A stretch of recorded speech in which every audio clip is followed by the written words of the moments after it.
तो ये video call of the night के सीजन 1 का एक कंप्लीट रिकैप होने वाला है, क्योंकि सीजन 2 आने वाला है। तो उसके लिए ये वीडियो सीजन 1 के यादों को ताजा करने के लिए है कि क्या क्या सीजन 1 में हुआ था। वो एक शॉर्टली लेकिन छोटे से तेज अंदाज में तुम्हें मैं समझा दूंगा कि आखिर क्या हुआ था इस वीडियो के अंदर, ताकि तुम्हारा मजा वो पूरा रहे जो भी तुम्हें सीजन 1 में महसूस हुआ था। अब ये वीडियो अगर तुम्हें पसंद आए तो वीडियो को लाइक कर देना और चैनल पर नए हो तो सब्सक्राइब कर लेना। तो कहानी की शुरुआत हमें देखने को मिलती है कि अपना जो 14 साल का मेन कैरेक्टर है, जिसका नाम को यामोरी होता है, वो एक इंट्रोवर्ट और अपने में ही लॉस्ट रहने वाला एक लड़का होता है, जो कि एक रात को निकलता है वॉक पर, जिसमें उसको नींद नहीं आ रही होती है। तभी उसे मिलती है एक लड़की अनजान सी, जिसका नाम नाजुना होता है, जो कि रात में एकदम ही उसे आकर मिलती है, जो कि थोड़ी क्रीपी सी लड़की होती है। उससे कहती है कि तुम थके हुए लगते हो, तुम सच में जी नहीं रहे हो। उस रात को उसके साथ कुछ ऐसा होता है जो कि उसे काफी ज्यादा अलग फील कराता है। उस रात को वो उसके साथ रहता है और काफी ज्यादा मजे करता है, और जब सोने का वक्त आता है तो नाजुना उसका खून पीती है, और वहाँ उसे ये पता चलता है कि वो एक वैम्पायर है। लेकिन रूल सिंपल है, अगर को उससे प्यार करे तो तभी वो भी वैम्पायर बन सकता है। और यहीं से शुरू होती है यामोरी की रात की जिंदगी, जिसके बाद को डिसाइड करता है कि वो वैम्पायर बनेगा,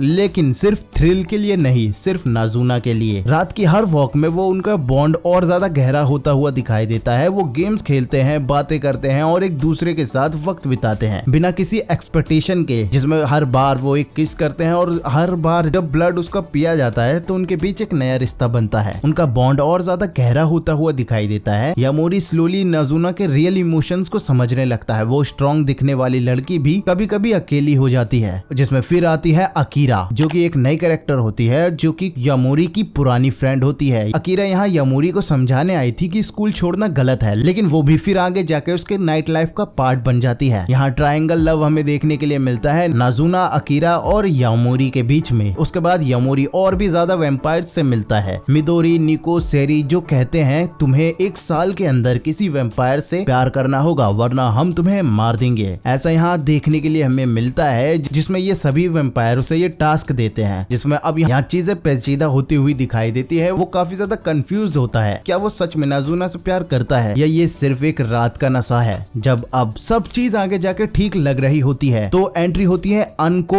उगिसो की, एक डिटेक्टिव जो वैम्पायर्स को ढूंढती है और उनका खात्मा करती है। एनको काफी डेंजरस और इंटेलिजेंट होती है, और उसकी प्रेजेंस यामोरी को चैलेंज करती है, क्या तुम सच में वैम्पायर बनना चाहते हो, वो भी इस तरह से कि क्या तुम सच में वैम्पायर बनना चाहते हो या सिर्फ जिंदगी से भाग रहे हो। आगे वो बताती है कि हर इंसान के पास दर्द होता है, वैम्पायर्स बनना सल्यूशन नहीं, कभी कभी वो और बड़ा कर्ज बन जाता है, एक श्राप बन जाता है। अब एक रात को यामोरी पे एक दूसरे वैम्पायर से अटैक होता है, वो काफी ज्यादा वहाँ डर जाता है। फिर नाजुना आती है जो कि उसे वहाँ बचाती है, लेकिन वो यामोरी कहता है मुझे समझ नहीं आ रहा मैं किस तरफ जा रहा हूँ। नाजुना पहली बार इमोशनल होती है, वो एक्सेप्ट करती है कि वो भी कंफ्यूज्ड है। वो स्ट्रॉन्ग दिखना चाहती थी, लेकिन अंदर से वो भी अकेली थी। उन दोनों के बीच एक साइलेंट प्रॉमिस होता है कि हम एक दूसरे के साथ हैं, बस इतना ही काफी है। अब सीजन के एंड तक यामोरी थोड़ा मैच्योर होता हुआ दिखाई देता है। उसे यह समझ में आने लगता है कि रात का फ्रीडम और वैम्पायर बनने की फैंटेसी उसका सिर्फ एक रियल इशू नहीं है, उसकी असली परेशानी है लोगों से मिलने के लिए स्ट्रगल करना, अपने इमोशंस को जानना और अपने आप से कनेक्ट करना, यही उसका असली स्ट्रगल होता है। और फिर नाजुना भी अपनी फीलिंग्स को एक्सप्लोर करने लगती है। उसे पता चलता है कि यामोरी से उसका अटैचमेंट बिल्कुल रियल है, लेकिन वो वनरेबल फील करती है। दोनों कैरेक्टर्स काफी इमोशनली ग्रो करते हैं, और इसी मोमेंट पे ये सीजन 1 यहीं पर खत्म होता है, जिसमें भी हमें कोई फुल कन्फेशन नहीं देखने के लिए मिलता है, लेकिन फीलिंग्स यहाँ पर क्लियर होती हुई दिखाई देती है। को यामोरी यहाँ अभी भी वैम्पायर ही बना है, लेकिन वो रात से प्यार करने लगा है, और नाजुना से तो करता ही था। अब इन दोनों की कहानी हमें सीजन 2 में बढ़ती हुई दिखाई देगी कि को यामोरी वैम्पायर बनेगा कि नाजुना भी उसे प्यार करेगी, ये सभी हमें आगे देखने के लिए मिलेगा सीजन 2 में, जिसमें ऐसे ही रात की तन्हाई की कहानी हमें देखने के लिए मिली है इसमें। और यही था सीजन 1 का पूरा रिकैप। अब ये वीडियो अगर तुम्हें पसंद आई हो तो प्लीज लाइक कर देना, और मेरा वॉइस ओवर भी पसंद आया तो एक कमेंट करके जरूर बताना, और सीजन 2 के लिए कितना एक्साइटेड हो तुम ये भी कमेंट करके बता सकते हो। बाकी अगर चैनल को अभी तक तुमने सब्सक्राइब नहीं किया है तो सब्सक्राइब कर लो, और कमेंट करके बताओ कि कौन सा एनिमे का रिकैप तुम्हें चाहिए। तो मिलते हैं अगली वीडियो में।